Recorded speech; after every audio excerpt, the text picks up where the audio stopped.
Hi everyone, today I'm going to be taking a look at this DC Comics superhero set, which is number 76085, The Battle of Atlantis. So this is actually a retired set, and I managed to pick this up on eBay for £7 or £8 plus postage, which I think is pretty good to get 4 minifigs in particular, which was the main reason I actually bought it. So yeah, definitely check out eBay and Bricklink. I think you'll be able to find a good deal. So it's 197 pieces. And I think it's come out originally in 2017. And so basically we get this guy, who is the super jumping parademon, obviously Aquaman, and then two, what are they called, Atlantean guards, one on either side. I'll look at them separately at the end.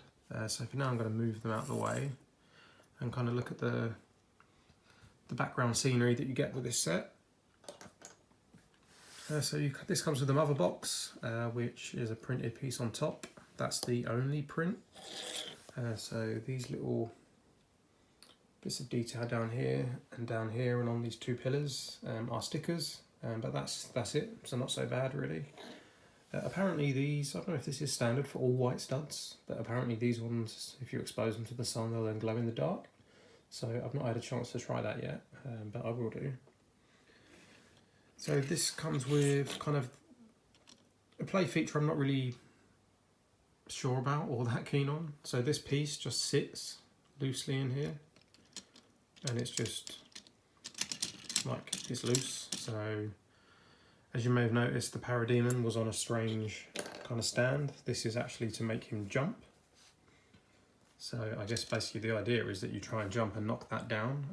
Well, I think it's unlikely that he'll get high enough to do it, but we can give it a try. Okay, well, I'll take it back. He did manage to hit it. But yeah, so you can knock that out. I guess it's some kind of play feature, but it's just a bit weird because this is kind of annoying. If you try and move it, it keeps falling out or falling over.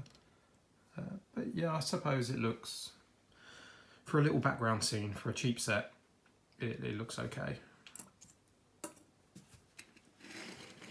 If we turn around, so these bits are the usual kind of hinged pieces that you get on these little background scenery sets. So not so much to see around the back, but it looks fine. Comes with some of the big seaweed pieces. But that's kind of it really. There's not a huge amount to say about it. Yeah, that really is it. I mean, I think this was retailed for £20 originally. I'm not so sure I'd pay £20 for it. I do like the minifigs, but that's kind of it. And aside from that printed piece, there's not much here really. It's not a set you'd really have on your shelf on display. I don't think there's much to see. So I will most likely take this apart and use the pieces for something else. So let's have a look at the minifigs. Okay, so here's our 4 minifigs. So we have our 2 Atlantean guards, Aquaman, and then the parademon at the back, which I'll show you last. So these 2 Atlantean guards are the same, both come with this weapon. And yeah, they've got very nice printing on their torso and on their legs, and decent printing on the back. I like these helmets, they're pretty cool. So you get this face on this guy, or a more mellow face. Let's check if their printing is identical. So yeah, so the printing is exactly the same, but the head on this one is actually slightly different. So that's quite nice to get he has a more angry face. And then kind of sullen face. So I think that's quite nice that we get different faces, even though they basically do look pretty similar with their helmets on. So yeah, one's slightly more angry than the other.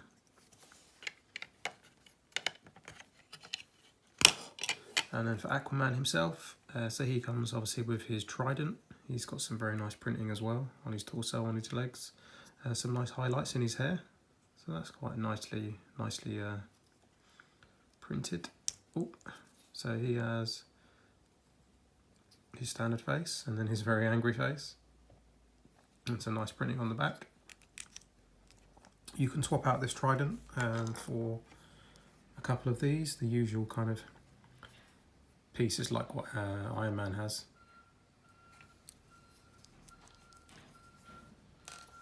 And that's about it for him. So on to the main man in this set. So he looks very cool printing, even on his feet. Yeah, he's a good minifig to get. I'd probably get rid of this because I don't like these. So printing on the back of his head. He also has printing on his torso, which is I won't take all his wings apart, but it matches up with the front basically, and most of it's hidden anyway with these wings. So they attach with the usual little clear piece, little loop over his neck, and then you get the little springy stand with it. So yeah, that's quite nice to get. I've not had one of those before, so you could use that to play with other minifigs. So I'm sure my son will like shooting minifigs off all over the place with that. You also get an additional set of wings, slightly smaller wings. So I'll probably just keep them as they are. I don't really have a use for them, so they'll go in my box of spare bits. So they're like the flexible material. Yeah, I'm sure you've seen this on other sets like the Ninjago, the Firefang set, or ones like that. And then in terms of spare pieces, well, they're not really spare, I guess they are, they're the little weapon bits. But yeah, a few little studs, and these apparently glow in the dark white studs. And that's about it really. So my final thought for this set is very good minifigs. If you can get it for a cheap price like I did, £10 or less, then I'd say get it. But this kind of scenery is not, just kind of meh to me, not much of anything. So yeah, thanks for watching, and I'll talk to you again soon.